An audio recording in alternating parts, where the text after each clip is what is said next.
Hola mis apreciados amigos, continuamos en este apasionante estudio en el libro de Génesis. Oremos antes de estudiar. Amado Padre que estás en el cielo, bendito sea tu nombre, Padre. Gracias por la oportunidad, por la vida, por la salud que nos das para poder meditar en tu palabra, querido Padre. Bendícenos al estudiarla. En el nombre de Jesús, amén. Amén. Este es el tercer tema acerca del patriarca Abraham. Y es la promesa, se cumple la promesa en esta ocasión. ¿La promesa de quién? De la simiente que sería con Sara, porque ella era estéril, recuerden, y ahora va a tener el niño. Eso es, vamos a estudiar. Entonces vamos a empezar desde el nacimiento de Isaac y vamos al monte Moriah y de ahí acompañamos a Abraham hasta su muerte. De eso trata el tema en esta ocasión. El monte Moriah ahora, el monte Moriah. Empezamos ahí en la primera parte. ¿Por qué es conocido el monte Moriah? Por la gran prueba, cuando Dios prueba a Abraham y le dice, ofréceme a tu hijo Isaac, al hijo de la promesa. Génesis 22, 1 al 2 dice, aconteció después de estas cosas que probó, la palabra es nasá en hebreo, que probó Dios a Abraham y le dijo a Abraham, y él respondió, heme aquí. Y dijo, toma ahora a tu hijo, tu único, Isaac, a quien amas, y vete a tierra de Moriah, y ofrécelo allí en holocausto sobre uno de los montes que yo te diré. ¿Cómo reaccionó Abraham? Aquí Dios le pide que ofrezca a su hijo en sacrificio, que le corte el cuello y luego que lo consuma en el fuego, lo queme. Así era un holocausto. Y tuvo Abraham, la pregunta es aquí, suficientes razones válidas para no obedecer esta ocasión la palabra de Dios. Sin duda tuvo razones de sobra, humanamente hablando, racionalmente pensando. Es el hijo de la promesa, es el hijo esperado por mucho tiempo. Es el que va a ser el padre del Mesías que vendría, el Salvador del mundo luego. La simiente prometida. Él es el hijo nacido a través de un milagro poderoso de Dios, con una mujer que estaba fuera del tiempo de tener hijos, 90 años, más de 90 años, y Abraham casi 100 años. ¿Cómo? Entonces, además Dios había dicho en su palabra, Levíticos 18, 21, no des a tu hijo para pasarlo por el fuego, no des a tu hijo como holocausto para ser quemado. Dios les había prohibido que hagan eso. ¿Y cómo ahora Dios le pide matar a su propio hijo y ofrecerlo en sacrificio? Claro, tiene que ver esto con otra historia de un padre que le tocaría matar a su propio hijo para salvar a la humanidad. Esa es la historia. Vamos a ver un poco más. Génesis 22, 11 al 12 dice, entonces el ángel de Jehová le dio voces desde el cielo. Él estaba listo en el monte Moriah ya para cortarle el cuello. Entonces cuando él estaba con la mano alzada y el puñal, la cuchilla para degollar a su propio hijo, el ángel de Jehová desde el cielo le dijo, Abraham, Abraham. Y él respondió, heme aquí. Y dijo, no extiendas tu mano sobre el muchacho, no lo mates en otras palabras, ni le hagas nada, porque ya conozco que temes a Dios, por cuanto no me rehusaste tu hijo, tu único, no me rehusaste. ¿Hubiese hecho eso? ¿Hubiese estado listo para degollar a tu propio hijo? Acá Abraham obedece. ¿Qué significados dos tiene esa palabra nasá? Que significa que Dios probó a Abraham. Es una prueba. ¿Qué implica? El primer significado tiene dos. En esta parte vamos a ver que tiene dos significados esa palabra. La primera es probar, esa palabra nasá significa entrar en un juicio en el cual Dios va a conocer el corazón del probado, para demostrar qué hay en el corazón del probado a la hora de Dios probarlo, qué realmente hay, si hay realmente obediencia a la palabra de Dios. Segundo, esa palabra significa gracia, que es dada al probado, gracias en favor del probado. Es lo que significa esa palabra probar. O sea, en esta historia Dios va a descubrir dos cosas. ¿Qué hay en el corazón de Abraham? Y qué y le va a mostrar su gracia a través de esta prueba. Es lo que vamos. Veamos el siguiente versículo. Y entonces le dice, no lo mates. Ya sé que temes a Jehová. Ya sé que me obedeces. Pero Dios no sabe que Abraham es obediente. Es que no es necesariamente porque Dios no sabe. Dios conoce el corazón. Es porque hay un conflicto detrás. La salvación, para la salvación tuya y mía, se desata un conflicto detrás en el cual, digamos, Dios tiene que demostrar al universo que realmente Él ama. Tiene que ver con la historia de la salvación. Hebreos 11, 17 al 19 dice, por la fe Abraham, cuando fue probado, ofreció a Isaac, y el que había recibido las promesas ofrecía a su unigénito. Unigénito es porque Dios amó Dios al mundo, tanto amó Dios al mundo que dio a su unigénito para salvarnos, a su Hijo unigénito, para que no perezcamos, sino para que tengamos vida eterna. Es lo que dice la palabra de Dios. Este es el unigénito. Isaac representa a Jesús, que fue a la cruz, y Dios dio lo más precioso, lo único. Dice, habiéndosele dicho, en Isaac te será llamada descendencia, pensando que Dios es poderoso para levantar aún de entre los muertos, lo cual en sentido figurado dice, lo volvió a recibir del muerto. Si él ya estaba con el cuchillo en el cuello. Y entonces dice, es lo que dice, lo recibió otra vez en resurrección. ¿Qué es entonces la fe con esta experiencia de Abraham? ¿Qué es la fe según esto? La fe es confiar lo que no se puede ver, lo que no se puede entender. Eso es lo que es. Si tú tienes que ver para creer, no es fe. Fe es creer en lo que no se ve. Eso es lo que es. La fe se aferra más allá de la lógica, más allá de la razón. Eso es lo que nos muestra la historia de Abraham. Entonces, la fe también nos muestra en la historia de Abraham, ya viejito, que crece también. Abraham antes andaba dudando cuando voy a concebir a esta edad, imposible. Andaba dudando, pero ahora él cree. El milagro del niño que nació en una edad que era imposible para él concebir, él se da cuenta ahora que esta siguiente prueba, que sabe que Dios es poderoso para cumplir toda promesa. Y es lo que es la fe. Interesante, ¿no es cierto? Dios proveerá ahora. Vamos a ver cómo Dios prueba, Dios va a proveer ese sacrificio en lugar de Isaac. ¿Qué Dios proveerá? Eso es lo que muestra Génesis 22:8. ¿Qué es lo que provee? Respondió Abraham cuando el hijo le preguntó, aquí está la leña y es el fuego, ¿y dónde está el sacrificio? Entonces le dijo, Dios proveerá de cordero para el holocausto, hijo mío, e iban juntos. Esto es en el camino yendo al monte Moriah.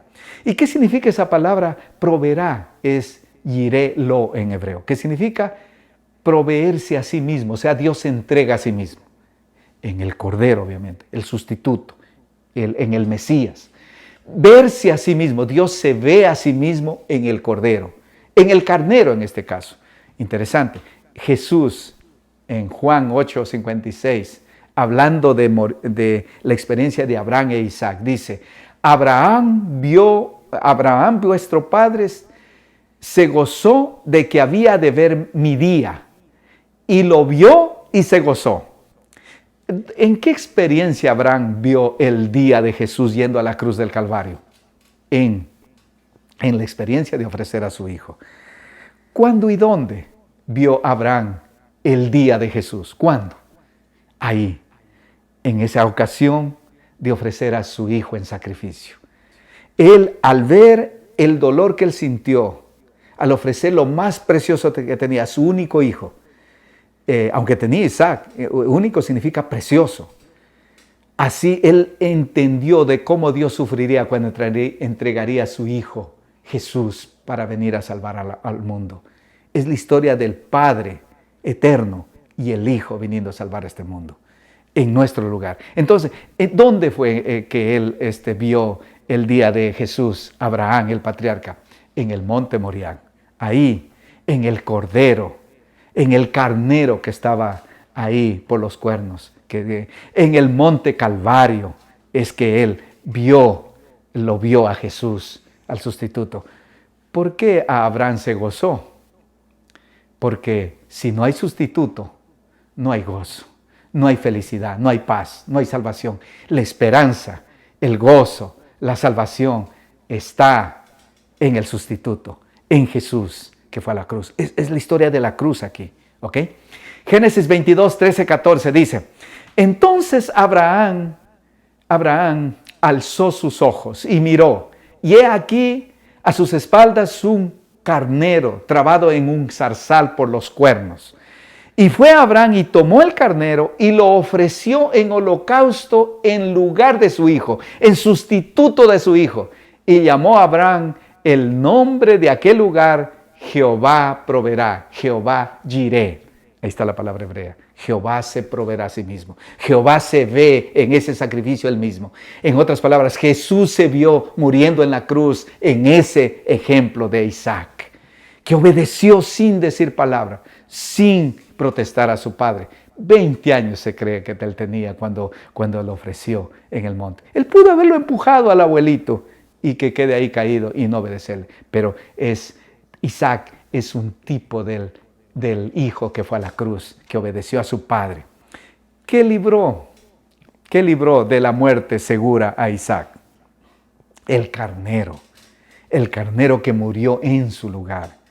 En la cruz, pero es la historia de la cruz, en la cruz Jesús murió en tu lugar, en mi lugar.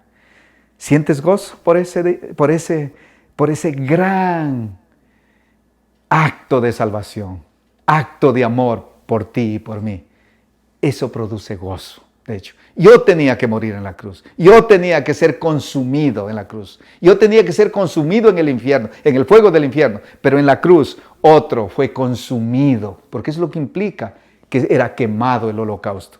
Otro fue consumido en mi lugar para que yo no pruebe el infierno, para que yo no sea consumido en el infierno. Eso es lo que es. Eso es lo que es. Extraordinaria historia, ¿no es cierto? Génesis 22, 16 al 18 dice, qué buenas nuevas es eso, obviamente. Dice 16 al 18, porque por cuánto has hecho esto y no me has rehusado tu único hijo, de cierto te bendeciré, le pronuncia una bendición, y multiplicaré tu descendencia como las estrellas del cielo y como la arena. En tu simiente serán benditas todas las naciones de la tierra por cuanto obedeciste a mi voz. En tu simiente, no en tus simientes, en tu simiente serán benditas todas las naciones de la tierra. ¿Gracias a quién entonces? ¿Gracias a quién viene la bendición? A toda la tierra. ¿Gracias a quién? No es gracias a la fe de Abraham, aunque fue su fe poderosa. No es gracias al sacrificio de Isaac, que estuvo dispuesto a morir. No es gracias a nadie más. No es gracias a la obediencia de Abraham. Es gracias a la simiente que son benditas todas las naciones de la tierra. Gracias a la simiente. ¿Cuál es la simiente? La simiente mesiánica, el descendiente de Isaac, que vendría más adelante. Das lo más precioso, lo más valioso a Dios. ¿Estarías dispuesto a darlo? Dios estuvo dispuesto a dar lo más precioso, lo más valioso que tenía en el universo para salvarte a ti y a mí. Esa es la historia aquí, es el evangelio puro aquí. La muerte de Sara en esta ocasión, siguiendo. ¿Por qué en Génesis 23, un capítulo después, se enfoca más en la compra de una tierra, de una propiedad, que en la muerte de Sara? Rápido se dice que murió Sara y luego se enfoca en la desesperación de Abraham de comprar una tierra, una cueva donde enterrar a Sara. Dice así, Génesis 22, 1 al 2. Dice, fue la vida de Sara 127 años. Tantos fueron los años de la vida de Sara y murió Sara en Kiriat Arba, que es Hebrón, en la tierra de Canaán. Canaán, es clave, la tierra de Canaán. Y luego dice Génesis 24:1, era Abraham ya viejo y bien avanzado en años. Ambos, menciona 127 años. y menciona la edad también de Abraham más adelante. La pregunta es, muerte justo después, hay una muerte aquí justo después de la casi muerte de uno llamado Isaac, de su hijo. ¿Y por qué decir los años de Sara cuando no era costumbre en la Biblia? Ni aún hoy en día a las mujeres no les gusta que digan su edad. Pero acá se registra la edad de Sara. Es la única, en el Antiguo Testamento es la única mujer que se registra su edad. Todas las otras mujeres no se dice la edad de ellas, es la única. 120, igual que el patriarca. ¿Qué nos está demostrando eso? De tanto ella como él son importantes en el cumplimiento de la promesa. Son iguales, eso es. Sara es la madre de la fe también. Porque sin duda, así como ella era y que estaba en todo, sin duda ella también participó. Sin duda ella también dijo, está bien, anda y sacrifícalo. Eso es lo que, aunque ella está en silencio, su silencio habla más que sus palabras, por así decirlo. Es la única entonces que se dice a los años. Sin ella y Abraham, los dos, no tierra prometida, no habría Mesías, no habría descendiente. Ella, al igual que él, juega un rol tan importante. Ella es la madre de la fe, si podríamos decir así. Eso es lo que nos está revelando al mostrar su edad y en paralelo con la edad también de Abraham, que es importante. Génesis 23, 4 y 6 dice así, hablando, él está desesperado tratando de comprar una propiedad para enterrar a su esposa. Él anda de peregrino, no tiene propiedad a estas alturas y ya tiene el hijo 20 años. Y él les habla a los hijos de Ed, les dice, extranjero y forastero soy entre vosotros. Y está en Canaán, Dios le había prometido la tierra y él todavía no la posee. Forastero y extranjero soy entre vosotros, dadme propiedad para sepultura entre vosotros, y sepultaré a mi muerta, sepultaré a Sara. Óyenos, Señor, le contestan ellos, los hijos de Ed. Óyenos, Señor nuestro, eres un príncipe de Dios entre nosotros. En lo mejor de nuestro sepulcro, sepulcra tu muerte. Ninguno de nosotros te negará sepulcro. Eso le contestan los hijos de Ed, que están ahí en Canaán. ¿Por qué él es extranjero en tierra prometida? ¿Por qué él no se ha posesionado de la tierra si Dios le entregó a él desde mucho tiempo, le había prometido y él ya debería haber poseído? Y él nada, no tiene todavía la tierra. Interesante, ¿no es cierto? Isaac ya está joven y sin embargo él no tiene todavía la tierra. Y aún está sin propiedad. Pero él es interesante que él es un príncipe de Dios. Lo reconocen ellos. Él está viviendo en su tierra, pero él es un príncipe de Dios. Él es príncipe de Dios entre nosotros. Lo reconocen. Y sin embargo, él es peregrino aún. Sin embargo, él es extranjero aún, pero claramente lo ven como príncipe de Dios. Así que la pregunta es, ¿eres un peregrino? ¿Te sientes peregrino en esta tierra? Extranjero en esta tierra. Vas en camino a la Canaán celestial, pero quiero que entiendas y entendí por esto, al estudiar esto, que a pesar de que soy peregrino, extranjero en esta tierra, somos príncipes, porque somos herederos del reino de Dios, somos herederos del reino, somos príncipes, aunque él está todavía de peregrino. Génesis 23, 19 al 20 dice, después de esto sepultó Abraham a Sara, su mujer, en la cueva de la heredad, porque esa tierra y tenía una cueva, ahí la sepultó, en la heredad de Macpela, al oriente de Manré, que es Hebrón, en la tierra de Canaán, y quedó la heredad y la cueva que en ella había de Abraham como una posesión para sepultura recibida de los hijos de Ed. Interesante aquí. ¿Por qué Abraham está estresado por la heredad? ¿Por comprar la tierra? ¿Por tener una heredad en Canaán? ¿Por qué? No es solamente la tierra, es por la promesa. Se trata de recibir la tierra que Dios, se trata de poseer la tierra que Dios le había prometido. Se trata de que en esta tierra nacería el Mesías, el Salvador del mundo. Eso es lo importante, nacería la simiente que vendría. Se trata de que en esta tierra, como estudiamos en la lección anterior, en Canaán, él pensaba y esperaba que Dios restaure el Edén sin pecado otra vez. De eso se trata, de que el Salvador del mundo venga a restaurar otra vez este planeta. Se trata de que él pensaba en la Canaán celestial, donde ya no habría más muerte, más dolor, más lágrimas, donde no tendría que enterrar a su esposa, donde ella resucitaría para estar otra vez con su amada esposa, Sara. De eso trata. Por eso él está desesperado por poseer la Canaán, porque ahí vendría el Mesías, ahí saldría la simiente, ahí nacería la simiente, de eso trata. Ahora, una esposa para Isaac, obviamente Abraham, el hijo creció, ya tenía como 40 años y estaba soltero. ¿Por qué Abraham no quiere que Isaac se case con una cananea? Él está en Canaán, recuerden.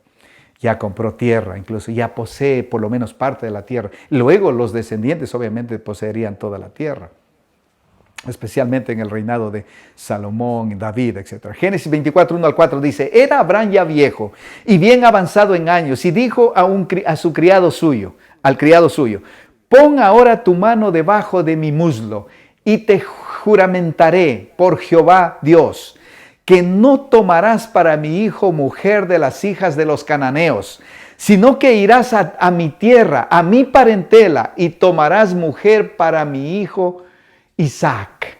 Él ya, obviamente, había muerto Sara, y él es siguiente, ¿no es cierto? ¿Por qué no quiere que su esposa, la esposa de Isaac, sea cananea?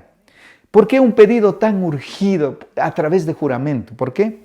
Porque obviamente Sara murió ya, el siguiente dice, me voy a morir y mi hijo no se ha casado y yo no quiero que se case con una incrédula. ¿Por qué no quiere cananeos? Porque los cananeos eran idólatras, no servían al Dios verdadero. Y entonces él no quería que se case en yugo desigual, lo que dice el Nuevo Testamento. Servían a otros dioses, no al Dios verdadero. Y entonces la pregunta es, ¿te urge que tu hijo, que tu hija, que ha crecido cristiano, que es creyente, se case, que no se case en yugo desigual? ¿O no te importa como padre cristiano o como madre cristiana? ¿Te importa o no te importa? Eso es lo que está en juego aquí. Es lo que está en juego. Y entonces, ¿te importa que tu hijo se case con alguien creyente también, que ame a Dios, que sirva a Dios? Eso es clave. Eso es importantísimo en la Biblia. ¿Ok? Génesis 24, 6 al 7. Abraham le dijo, guárdate, al criado le está recomendando, júrame que no vas a hacer casar a mi hijo acá.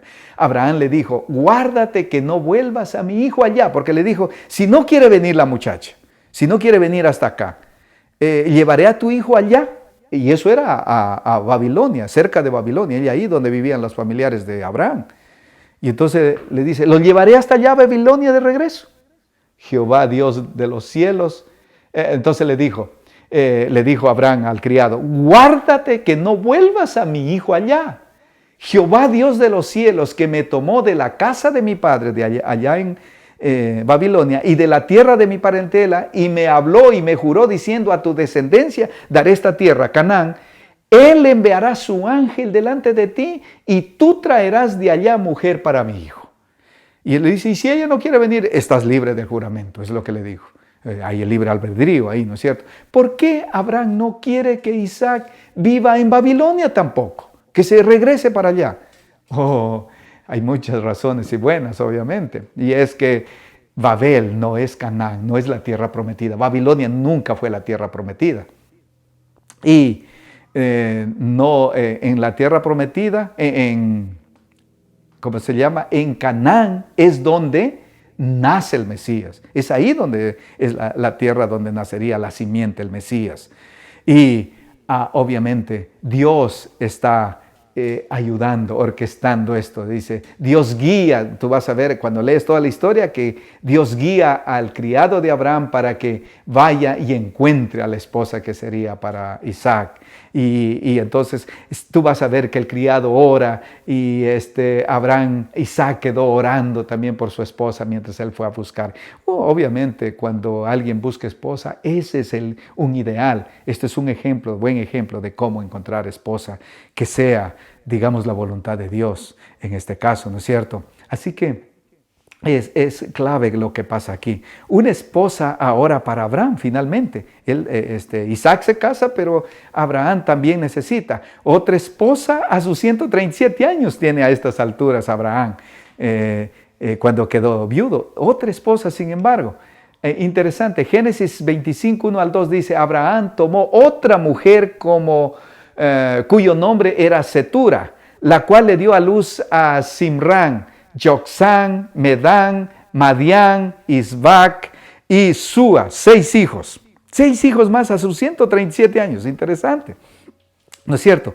Setura, tal parece que no es necesariamente esposa, no la tomó por esposa, sino como concubina.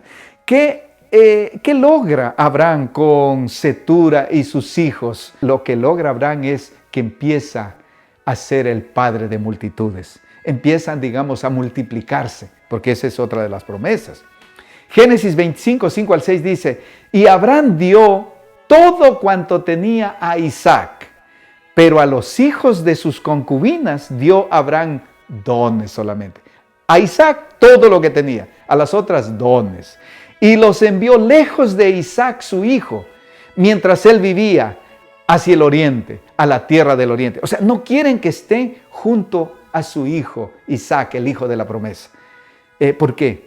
Porque el hijo especial sería el que a través de su descendencia vendría el Salvador del mundo. Y él no quiere que tengan influencia de los otros hijos de ismaelitas y de los hijos de Setura. ¿Por qué no 3 genealogías aparecen aquí? Solo aparecen 2. La genealogía de los hijos de Isaac, los descendientes de Isaac, los hijos de Agar, y la genealogía de los hijos de Setura. Y versus Isaac, el que le da todo por eso. Así que interesante, ¿no es cierto? Los hijos de Setura y los hijos de Agar forman una sola genealogía. Y les dice, váyanse lejos, no estén al lado de mi hijo, porque la tierra es para mi hijo y la descendencia donde vendría el Mesías. A los otros les dio que se vayan lejos de ahí. Al hijo de la promesa es el heredero de la tierra, no los otros hijos de las concubinas. Es lo que está pasando aquí. Génesis 25, 7 al 8 dice, y estos fueron los días que vivió Abraham, 175 años, y exhaló el espíritu. Y murió Abraham en buena vejez, anciano y lleno de días. Qué hermosa esta descripción, ¿no es cierto? Génesis 15, Dios le había prometido, y tú vendrás a tus padres en paz. Cuando mueras, vendrás a tus padres en paz y serás sepultado en buena vejez. Dios le está cumpliendo esto. ¿Qué significa entonces morir en buena vejez, como le dice? Significa que muere después de que Dios le cumplió la promesa. Murió viendo la promesa de Dios cumplida, satisfecho. Murió en paz. Murió en un sentido, en su vida realizado totalmente. Vale la pena hacer pacto con Dios. En la experiencia de este patriarca, ¿vale la pena hacer pacto con Dios? Seguro que sí. Los que hacen pacto con Dios mueren en buena vejez. Mueren con promesas cumplidas. Mueren en paz, que han recibido la salvación. ¿Te gustaría, si algún día mueres, si Cristo no ha venido todavía, morir en paz, en buena vejez, con promesas cumplidas? Tienes que hacer pacto con Dios. Tienes que creerle a Dios. Tienes que entregarte a Dios. Eso es lo que nos sugiere esta historia. Oremos. Amado Padre, gracias porque eres el Dios del pacto, el Dios que cumple las promesas del pacto, el Dios que bendice abundantemente, el Dios que nos da la salvación eterna, que nos trae la paz que el mundo no puede dar, que el materialismo no puede dar. Querido Señor, ayúdanos a aferrarnos a tus promesas.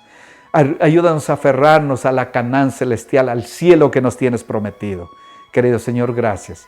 Da este mismo sentir a mis amigos. en el nombre de Cristo Jesús. Amén, amén. Queridos amigos, compartan esta lección para que otros puedan ser bendecidos. Y si tienen alguna pregunta, algún comentario, háganlo, yo los leo. Que Dios los bendiga.